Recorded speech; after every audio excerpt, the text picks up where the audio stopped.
Olá pessoal, tudo bem com vocês? Sejam todos muito bem-vindos ao Clube dos Dividendos. Eu sou o Bruno Mazzoni. No vídeo de hoje eu vou trazer uma atualização da CEMIG que eu falhei com vocês aqui no timing, né? Porque não deu tempo de gravar antes da data corte. Bonificação de 30% e um dividendo legal para 2024, acho que pagamento em 2025.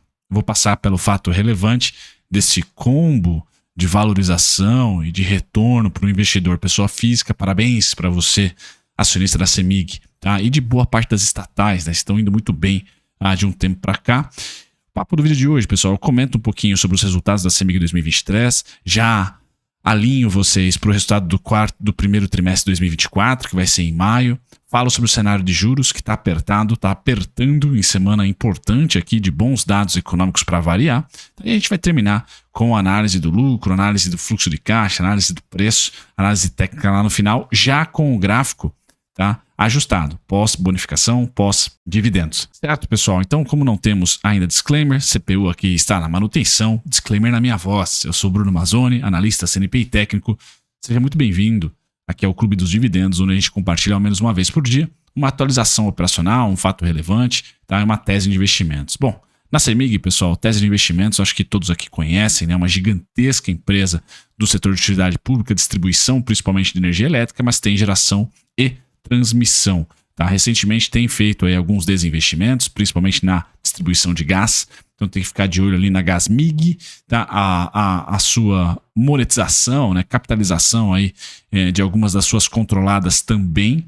Tá? Podendo uma delas ser a Taesa, ela tem participação na Taesa. Então, desinvestimentos em controladas ou em empresas subsidiárias e também, de fato, 100% de desinvestimento em outros setores que não o foco da companhia, que está, me parece, ser em distribuição.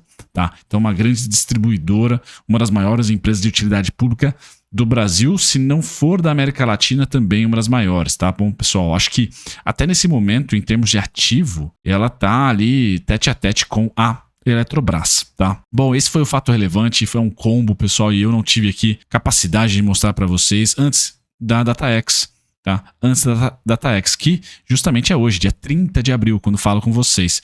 Então a empresa não só declarou aqui quando que vai pagar dividendos propostos em 2023, como também declarou novos dividendos, né? Cerca de meio bi aqui em dividendo. Data corte foi dia 29 de abril, ontem. Tá? E as ações estão ex hoje, por isso que o gráfico, quando eu for mostrar para vocês na parte final do vídeo, vai estar ajustado. Quanto esse dividendo, pessoal? 24 centavos, tá? 24 centavitos, tá? Esse é o dividendo que eu ainda aqui não tenho, tá? A data de pagamento, tá? A data de pagamento eu ainda não tenho, certo? Então, o jus a esse dividendo foram os acionistas até dia 29, hoje já está ex. Tá? O aumento de capital, pessoal, com bonificação, né? Devido a uma reserva de lucro, reserva de capital, assim que se você preferir, tá? Nós vamos ter aqui, então, algo em torno de 30%, tá? Algo em torno de 30%, tá? Algo em torno de 30%. Então, é uma baita, né, de uma bonificação, tá? 30,0000272,6, tá? Valor nominal de R$5. Então, vocês aí que têm os seus contadores, né? Para fazer certinho ali o ajuste da posição, entre em contato, uma bonificação bem robusta, tá? Farão jus aí a esse benefício de novo, né? Dia 29 de abril, o Brunão tá falando com vocês dia 30, então já passou. Só estou aqui então falando sobre a obra pronta e o quão a empresa está retornando para você nesse ano, seja em dividendo, seja em bonificação, a bonificação robusta, né, de 30%, não é sempre que a gente tem uma bonificação tão grande assim. Então, bem legal, no dia 3 de maio, vocês estarão ali, será acreditado as novas ações na sua corretora. Certo, pessoal? No resultado de 2023, a gente percebeu ali o processo de desinvestimento continuando e o novo processo de investimento mais conectado com o core da companhia, principalmente distribuição, já startado. Então a empresa voltou a investir com mais foco e teve ali a diminuição de ativos via seu processo de desinvestimento. Então, cada vez mais específica fica a CEMIG, menos complexa. Ainda é bastante complexa, porque ela tem várias subsidiárias, pessoal. E é gigantesca, não se limita ao estado de Minas, que já é grande pra caramba. Tá? Então, a gente deve ver mais processo de desinvestimento, federalização ou não. Caso federalize, deve se estopar pelo menos até 2026, parar, né, esse processo de desinvestimento, tá? Agora, caso não federalize, pessoal, a administração atual tem aí pé no acelerador para desinvestir, tá? E não descartaria, mesmo federalizada, a continuidade do processo de desinvestimento, tá?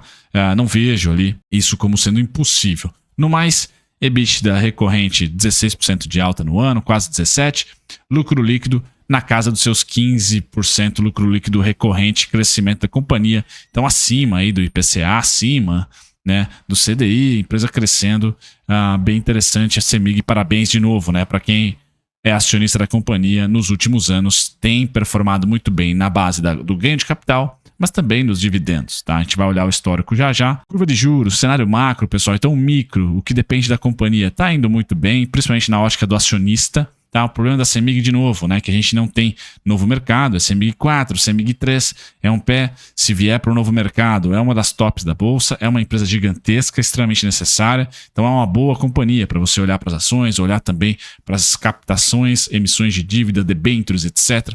Tudo isso vale muito a pena, porque, de novo, utilidade pública é um dos melhores setores ali para você financiar, seja como acionista pessoa física das ações ou, né, debenturista no caso. Curva de juros abrindo pra caramba esse ano, pessoal, tensão na bolsa e diminuição do aumento do juro real, porque a inflação tá para baixo, tá? A inflação foi reportada semana passada abaixo das expectativas, abaixo dos 4%, então aumento de juro real difícil fica para as ações de utilidade pública, porém a CEMIG está conseguindo performar muito bem. Então, de novo, parabéns para você, Taesa, CEMIG, Transmissão Paulista. São empresas realmente à prova de balas aqui do Ibovespa, mesmo com a abertura de juros, a gente vê essas empresas resilientes. Tá? CEMIG negocia, pessoal, ainda com um múltiplo à la estatal, né? 4,20 vezes lucro, 4,56, né? Dividend yield, PVP de 1,15, não está mais abaixo do patrimônio, mas está muito próximo. Então não dá para falar que a CEMIG está cara. Uma empresa que vem mantendo uma alavancagem baixa nos últimos anos, tá? Na administração atual e na passada já melhorou bastante, né? A estrutura de capital da CEMIG, né? Mais voltada ali para acionista minoritário, mais voltada também para o processo de desinvestimento, que ajudou bastante, tá? E aproveitou como ninguém o cenário macro de 2020 e 2021, né? CDI baixo 2020, parte também de 21, e inflação subindo em 21 e 22, cenário benéfico para as companhias, preço justo de Graham lá em R$ 27,55, mais de 120% de margem de segurança. Então, para a CEMIG, que no histórico, pessoal, de EV/EBITDA, acho que EBIT, né? Pegando o operacional da companhia, tá ali negociando a múltiplos de 2015, tá? Então, realmente, né? Tá bem barata nos múltiplos. É difícil imaginar a CEMIG, por mais que tenha no preço subido bastante nos últimos anos, pessoal, ou nos últimos meses, se você assim entender, ela tem um valuation pelo lucro tá melhorando e a alavancagem baixa, ela tem um valuation bem atraente, tá? Muito atraente mesmo. Dividendos, mudou a administração, pessoal, mas a gente vê ali né, de 2013 para cá são 3 administrações, se não me engano, né? 2002, 2 administrações, porque foi reeleito o Zema, né? E vocês percebam que os dividendos ali não mudaram muito, tirando 2021 e 2022, anos de desinvestimento e de CDI baixo e depois de inflação alta, melhor dos mundos para essas companhias, tá? Então 2021 e 2022 pode ter sido ali um patinho fora da lagoa, mas ela tende a ter aí essa performance na casa dos 6%, acho que pode ser uma realidade. Federalizada, pessoal, bom, você pode baixar aí para os seus 4,5%. Na minha opinião, governos, tá, gostaram da ideia de dividendos das estatais. É um dividendo mais... é uma receita que é de fácil a predição, ainda mais de empresas de utilidade pública, certo? Então, assim, eu vejo que estruturalmente a década deve ser uma década maravilhosa de dividendos estatais, tá? Então a CEMIG, sendo uma delas, seja estadual ou seja federalizada, deve continuar mandando bala nos seus dividendos e no curtíssimo prazo, com o processo de desinvestimento, pode rolar extraordinário, pode ter sinal verde aí para esses dividendos mesmo em um cenário de recessão, por exemplo, tá? 2023 foram 78 centavos, 2024 já provisionou 75, tá? Então já bateu 6%, já bateu o Bazin. Então, os últimos 12 meses, pessoal, está com 4,58 de yield, mas exclui um pouquinho essa novidade. E eu não estou contando aqui 30% de bonificação. Você tem que somar isso a 30% de bonificação da sua posição. Tá? Para dividendo, imaginar aqui a casa dos 6,40%, 6%, eu acho que é bem legal. Tá? O preço teto estaria ali por volta dos seus 14,50 aproximadamente. Tá? Nessa dinâmica, nessa consolidação, ou, na verdade, é uma empresa que consiga pagar de maneira rotineira, tá? Esses 78 centavos, que já chegou esse ano, tá? Praticamente R$13 preço teto. Eu colocaria um pouquinho mais aí, 13,30, 13,50. Hoje as ações negociam a 9,70, pessoal. Então tá barata por valuation, tá barata por dividendos, renda passiva. Rolou bonificação, tem um interesse estadual e federal de dividendos, então é difícil se imaginar que esse player não vai deixar de pagar bons dividendos. Tá? O que a gente tem que ter medo aqui como acionista, tá bom, pessoal? A gente tem que ter medo de inflação fora do controle e a inflação com desaceleração econômica. Qual é o único cenário que utilidade pública cai e cai forte porque o governo pode intervir, segurar ali, reajuste, etc. É quando nós temos inflação alta ou subindo com desaceleração econômica, que é a famosa estagflação. Isso aconteceu em 2015, com recuperação já no finalzinho, metade para o final de 2016. Mas esse período de 2015 a 2016 foi péssimo para a CEMIG. Ela subiu em 2014, porque a inflação subiu, só que em 2015 nós tivemos recessão. Tá? E aí você tem aquele apuro violento, né? Que é juros altos para combater a inflação, atividade econômica caindo, menos consumo de energia elétrica, juro real nas alturas, porque em determinado momento a inflação cede por conta da recessão.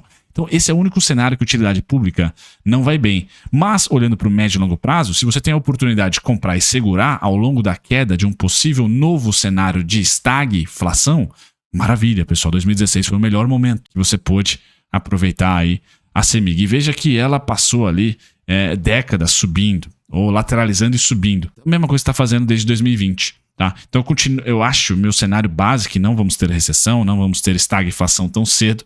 Tá? A gente ainda tem bastante crédito, ainda tem atividade econômica surpreendendo para cima. Tá? Barabim, barabão. Quedas são oportunidades. Você, holder, não vai ter muita chance de comprar barato. E ela bateu, tá? Barato que eu digo, pessoal, é quedas de 30% em relação a uma máxima, quedas de 40% em relação a uma máxima, tipo 2008, 2015 e 2020, tá? A CEMIG 2003 para cá subiu 2.500% contra 1.250 do IMAB, 730 do CDI. Então foi um ótimo investimento ao longo dos últimos 20 anos. Anotem aí, pessoal, dia 10 de maio, divulgação dos resultados, tá? Quando a gente olha para a última dinâmica aqui antes da análise gráfica, nós temos o caixa da companhia com o processo de desinvestimento e o retorno de investimentos mais focados ali em distribuição. Pessoal, a gente tira o zoom, né? E esse caixa aí está mais ou menos que igual ao processo que nós tivemos aí em 2020 e 2021, tá? De dinheiro gratuito no Brasil, né? 2%. Tá? Então a empresa, no caixa livre, não oscilou tanto quanto a própria economia oscilou. E a mesma coisa o lucro. O lucro também não teve muita oscilação. 2023 foi um ano bem tranquilo ali, bem estável de lucro. O ano mais estável, né? O lucro líquido é a última parte, né? 2023 aqui bem estável. E no quarto trimestre que deu essa pancada para cima, o que sustenta novas máximas. Tá? O que sustenta o rompimento para cima daquele candle da federalização. Tá? E é justamente esse candle que eu vou chamar a atenção para vocês como mínima, ou como suportes para quem gosta de análise técnica. Então aqui, CEMIG, pessoal, qual que é o alvo para maio e junho? 10,30. Tá? A partir do 10,30 eu poderia vender, a partir dos 10,30 e acima, eu poderia vender uma call se eu quisesse prêmio ou até se desfazer de um pedaço da minha posição. Ou, de repente, se você não quer se desfazer, né, não quer especular, se desfazer caso seja exercido numa call, num dividendo sintético, você pode comprar put, né, a partir do strike 10,30 seria o meu alvo, tá? É o alvo da CEMIG e o retorno dos 10,30 aos 8,96, aos 9,1, tá? Aos 8,34, aos 7,90 é muito natural. Em uma tendência de alta, pessoal, é natural, no caso, foi natural, no caso da CEMIG, você pode colocar na conta entre 3 meses, tá? 3 meses de novo, 3 candles aqui de queda, né? Então seria 3 meses, esse gráfico é mensal. Um pouquinho mais nós tivemos aqui, mas foi eleição, foi outubro, tá? Então eu tiro esse período e depois aqui 3 meses, aqui 3 meses, aqui 3 meses, aqui foi 1, então eu tiro. Nós teríamos 3 meses aqui se não fosse o negócio da federalização. Então a federalização se deu aqui meio que, né, pouquinho mais, se contar desde o início, mas aqui foi 3 meses de lateralização, 1, 2, 3, tá? Então, CEMIG, ela é, vamos dizer assim, trimestral, tá? Caso eu acerte, bate no 10,30 e volta aqui aos 8,96, né? Então, nós vamos falar aí de junho, julho e agosto. De repente, junho é a máxima, ou junho, julho, ou até maio, se ela voltar a subir, e vai cedendo aí. Depois, agosto, setembro e outubro, poderiam ser sazonalmente aí meses de queda, mas, na minha opinião, queda oportunidade. Beleza, pessoal? No mais, bonificação de 30%, vai cair dia 3 de maio na sua continha as novas ações, vai aumentar sua posição, tá? Quem não tiver contador, deixa um comentário aqui, eu mando um e-mail para mim, clube.dividendos@gmail.com, eu te conecto com o meu contador de renda variável, que é o Igor, tá? E CEMIG no mais continua indo muito bem. Parabéns vocês acionistas. Eu finalizo o vídeo mandando um abraço a todos. Obrigado pela paciência aqui comigo até o final do vídeo. Considere se inscrever e ative as notificações. Tchau, tchau, pessoal.